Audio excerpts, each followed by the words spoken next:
On dit qu'il y a le siège du secrétariat exécutif, donc même s'il est congolais, zambien et tout, il va rester au Burundi parce que c'est là où il y a le siège.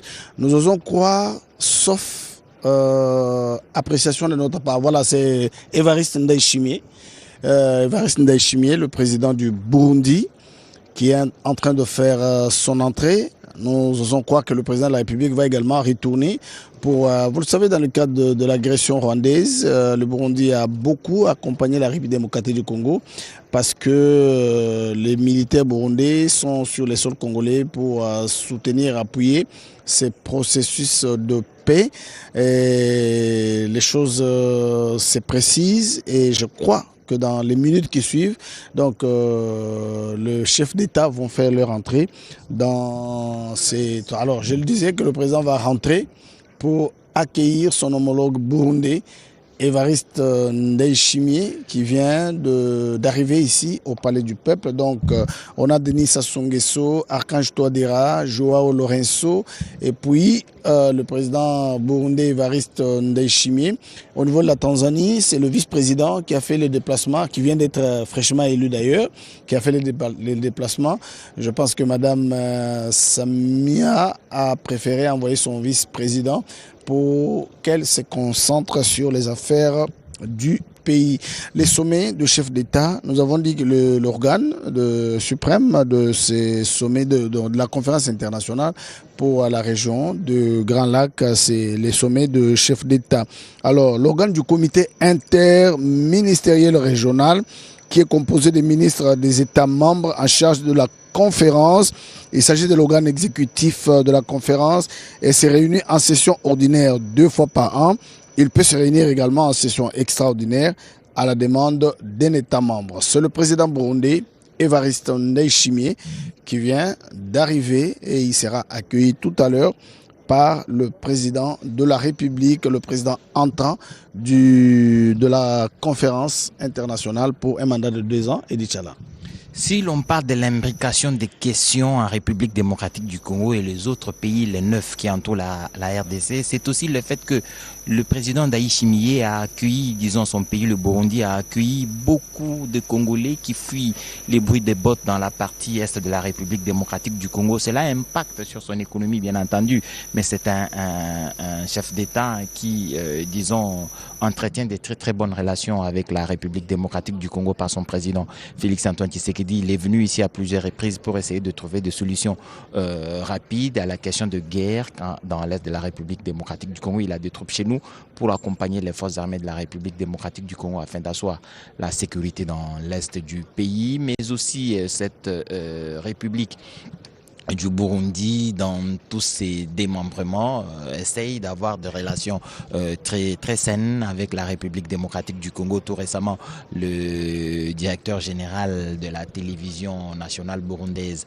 a échangé avec la directrice générale de la radio-télévision nationale congolaise, Sylvie Elingue-Nyembo, en Chine, où ils étaient à une rencontre internationale sur les questions des médias. La possibilité entre les deux chaînes de télévision d'échanger les informations, mais aussi, pourquoi pas, de reportages, parce que nous avons des questions qui nous préoccupent et qui concernent nos populations respectives. Et ces échanges sont fructueux et il y a des possibilités d'un échange plus approfondi. Le président de la République a donc accueilli n'amakuru menshi cyane kuri uyu wa gatandatu rero dukomeje kugenda tukugezaho umunota ku wundi. Birumvikana Kinshasa niho tugiye guhera. Perezida w'igihugu cy'abaturanyi cy'u Burundi Évariste Ndayishimiye amaze gusesekara hariya ku murwa makuru, aho yitabiriye inama ya ICGLR yakiriwe na Perezida Félix Antoine Tshisekedi Chilombo ku biro bye. Nk'uko tangiye ubikurikira, tugiye kuba natwe tubigarukaho turebera hamwe iyi nama igiye guhuriza hamwe abakuru b'ibihugu 12. Ese nyakubahwa Perezida Paul Kagame yaraza kugaragara ahangaha.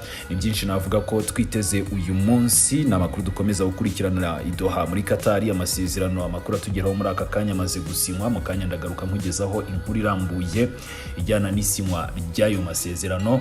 N'amakuru rero menshi rwose dukomeza kugenda twibandaho, ariko muri aka kanya ndagira ngo munyemerere mbanze nerekeze gato i Kinshasa nkubwira ko Perezida w'u Burundi Évariste Ndayishimiye amaze kugera i Kinshasa kuri uyu wa gatandatu kugira ngo yitabire inama ya 9 isanzwe y'abakuru b'ibihugu bigize umuryango w'ibiyaga bigari ICGLR nk'uko biteganywa n'ibiro bya Perezida wa Repubulika Iharanira Demokarasi ya Kongo n'ibiro bya perezida wa Gitega bose bamaze kubyemeza baza kwitabira ibiganiro by'abakuru b'ibihugu 12 bigize umuryango w'akarere. Kinshasa rero Minisitiri w'ikoranabuhanga ndetse akaba ngo na Minisitiri w'ubukungu mu karere muri Repubulika Iharanira Demokarasi ya Kongo Floribert Anzuni yemeje ko iyi nama iza kuba kuri uyu wa gatandatu, ikaba ifite insanganyamatsiko igira iti duharanire gukomeza amahoro, umutekano n'iterambere mu karere k'ibiyaga bigari. Repubulika Iharanira Demokarasi ya Kongo iraza gusimbura Angola ku buyobozi bwa ICGLR kuko manda ya Angola yatangiye mu Gushyingo 2024 ikaba yamaze kurangira. Bivuze ko Perezida Felix Antoine Tshisekedi Tshilombo niwe noneho ugiye gufata inkoni y'ubuyobozi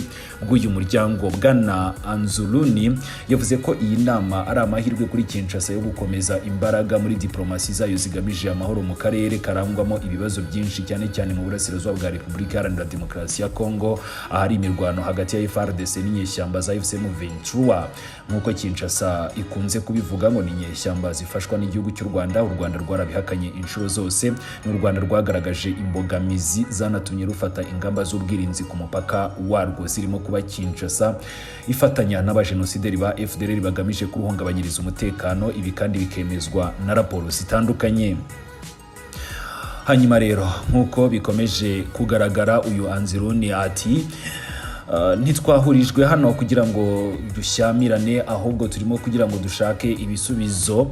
Aya ni amarangamutima yakomeje kugenda azamurwa na benshi mu bayobozi b'i Kinshasa. Gusa nanone nk'uko bimaze kumenyerwa n'abayobozi b'i Kinshasa iteka ryose bagaragaza ko bashyize imbere amahoro, ariko nanone byagera mu bikorwa bakahashyira intambara. Uretse wenda ibibazo by'umutekano, abakuru b'ibihugu baraza kuganira no ku mahirwe yo kwihuza kw'akarere, ibibazo by'impunzi n'abimukira, imisoro n'ibijyanye n'imiyoborere. Iyi nama kandi yateguwe ku bufatanye n'ibihugu byose bigize uyu muryango. Ikindi kandi ikaba ari ingenzi dore ko ari inama ya 9 irabigiye kuba ihuriza hamwe abakuru b'ibihugu harimo n'abayobozi b'izindi nzego zitandukanye. Ku munsi w'ejo n'ejo bundi hari hakomeje inama yo ku rwego rwa minisiteri.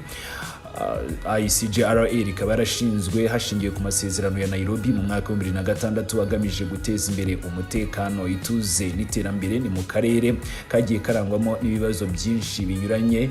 Ikaba igizwe na Angola, Burundi, Repubulika ya Centrafrica, Congo Brazzaville, Repubulika ya Kenya, Uganda, u Rwanda, Sudani y'Epfo, hakaza Sudani ndetse Tanzania na Zambia. Abo nibo bagize uyu muryango. Byanze bikunze rero iyi ni inama itangiye, turakomeza gukurikiranira hafi, turaza kubagezaho nk'ubwo ngubwo imbwirwaruhame zose zishoboka ziza kuvugirwa muri iyi nama, aho tuza kwibanda birumvikana ngo nko kumbwirwa ruhame y'igihugu cyakiriye iyi nama. Ubwo ni imbwirwa ruhame ya Perezida Felix Antoine Tshisekedi Tshilombo. Tukaza kubagezaho nibiba ngombwa imbwirwa ruhame Perezida w'u Burundi ashobora kuvugira hano, nk'uko atangiye ukurikira abanyamakuru kuri RTNS babivuga. Ni igihugu cyagiye inyuma cyane ya Kinshasa, cyangwa se ngo cyabomye inyuma kibizirikaho muri iyi ntambara yo mu burasirazuba. Usibye kuba Ndayishimiye ngo yaragiye yavuga nabi igihugu cy'u Rwanda iteka ryose, ngo yageze naho yohereza ingabo mu burasirazuba bwa Repubulika Iharanira Demokarasi ya Kongo zijya kwifatanya n'iza FARDC mu gukomeza kwica abaturage no kubangamira abaturage birwanaho. No mu perezida bashimagije, bivuze ko n'ijambo aza kuhavugira riraza kuba ari ijambo ritoroshye habe na gato. Ayo makuru turaza gukomeza kuyabagerezaho kugiye 5 kuri 5. Reka ndeke kwizimba mu magambo. Uyu munsi mbafitiye amakuru menshi, nta kindi musabwa mukomeze kubana nanjye, ndakomeza kuba updating umunota ku wundi.